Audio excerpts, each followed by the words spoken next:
What's up, investors? It's the Russian dude. Let's get straight to the point, talk about some ridiculous Russian propaganda.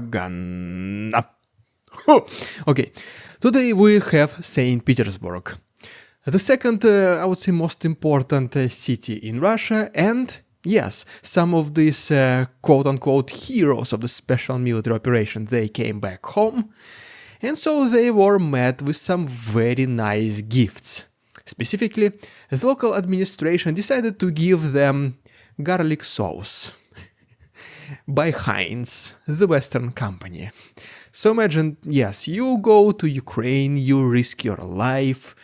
Unfortunately, some of your comrades do not make it back home, and well, once you're back home, you expected to be met as hero.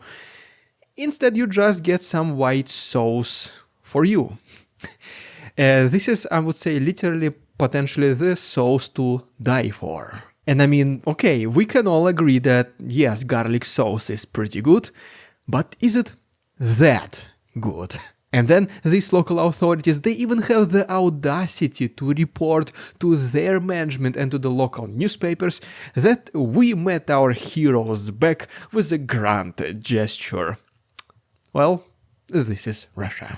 But okay, as always, enough of this clownship, let me give you a very brief update from Ukrainian front lines and an attempt by the Z army to cross Sumy region border.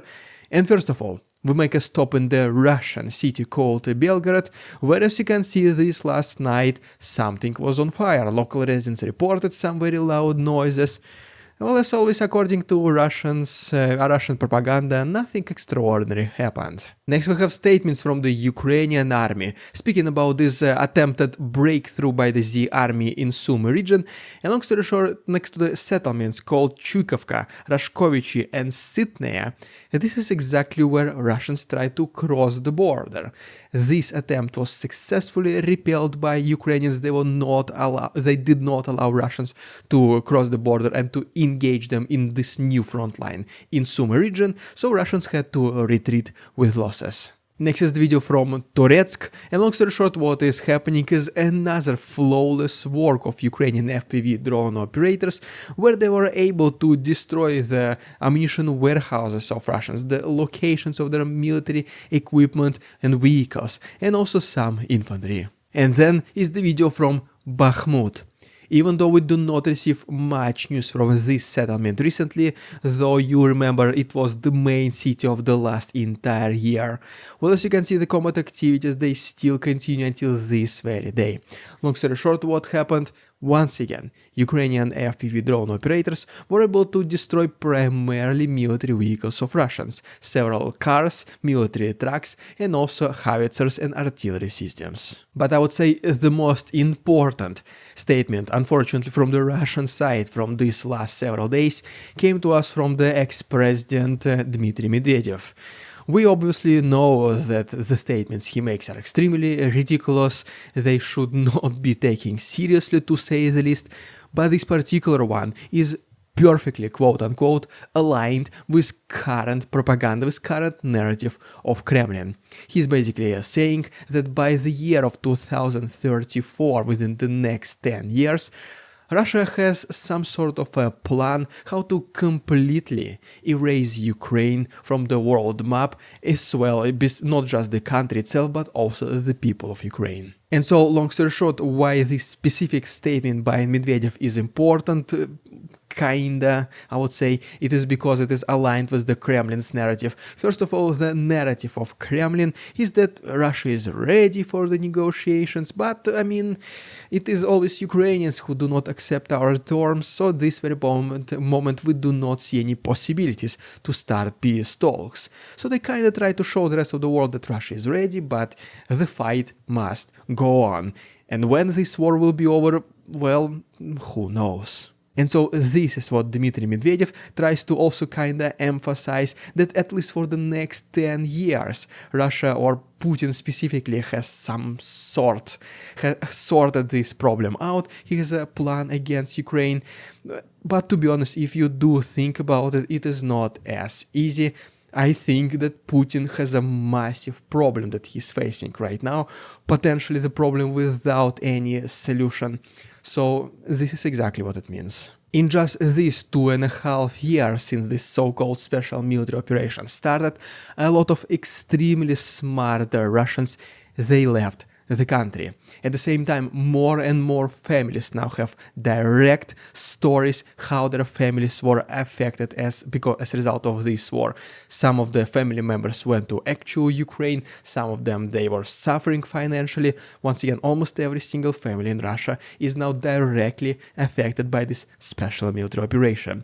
The dissatisfaction grows. That is why it is required more and more money right now from the Russian government to attract more and more soldiers. These signing bonuses, monthly salaries, like not that many people want to go to Ukraine, it makes sense. As a result of this, the quality of the military itself decreases significantly. Russians are already losing a lot of military vehicles and equipment at this rate that they cannot rebuild them in time, the new ones. That is why they have to use older and older tanks, armored personnel carriers, all the way from Soviet era, which are definitely not competitive against modern machines. And if Russia does have some sort of plan for Ukraine for the next 10 years, this will be an extremely complicated decade for Putin, assuming obviously he cares about the future of Russia. But the problem is, he does not care at all. He does not care that smart people are leaving Russia. These are supposed to be the people who will be advancing Russia on the international arena. He does not care at all that the wealth, the money, will be distributed among the very few oligarchs among his inner circle, and this money will just go towards buying their loyalty. This is the money that these people will not even be able to enjoy because of the sanctions.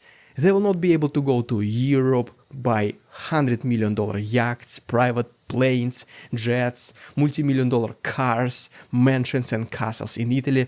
No, they will be just stuck in Russia with billions of dollars, not being able to do anything with this, like at all. This will be a country of 100 billionaires controlling 90+% of the entire country's wealth, while the majority of the population will be living either from paycheck to paycheck or even just barely making their ends meet. In this kind of society, once again, the dissatisfaction only can grow further. Well, what in this case Putin usually tried to do? He tried to find an external enemy, he tried to start some local conflict or even an actual war/special military operation. Well, at this point he will not be able to start another one. He already has Ukraine, NATO allegedly, people are already tired of this war, so starting another one, this will completely flip the society. Long story short, Putin no longer has this ace behind his back or up his sleeve that he can just start a war and then suddenly the support for the president increases dramatically.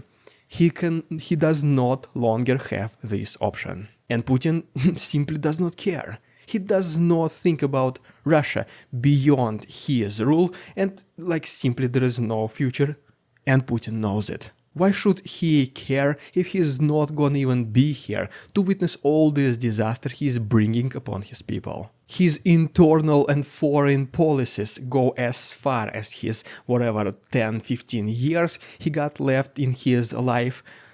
And that's pretty much it. Who is gonna take over? Absolutely zero care. And guys, yes, I know that I do make fun of the army, the propaganda, the Russian authorities obviously, but just once again, I do care about my country. As you can see, I am from Russia. I'm not the only person in the entire 146 million people country who thinks like this.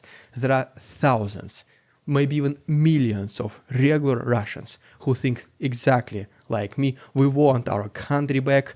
Well, unfortunately, majority of us, we are just afraid to fight back. We think that our actions do not matter. We just hope that the situation somehow is gonna resolve itself. That's not the best approach to this problem. And unfortunately, this is what majority of the Russian population is going through right now. I want to see Russia to be integrated back into the world. I want to see Russian teams participating in international competitions. And I'm sure the rest of the world, or at least most of the countries, they also want Russia back. And there is only one person who stands in between these two things. And obviously, regular Russians, they should do a little bit more than just waiting patiently for things to change without their participation. Well, I guess that's why I have this my small little channel where I'm talking to you guys, hoping that at least some couple hundred of you, you change the mindset, you change the way you think about Russia, because we do have some decent people. So guys, thanks so much for watching. Like this video, subscribe to my channel if you like this maybe a little bit different style of video. Just wanted to be open with you and talk to you today. Check other links down below if there's anything interesting for you, PayPal, Patreon, Instagram. Great support for the channel, for my work. Thanks so much for watching. See you tomorrow.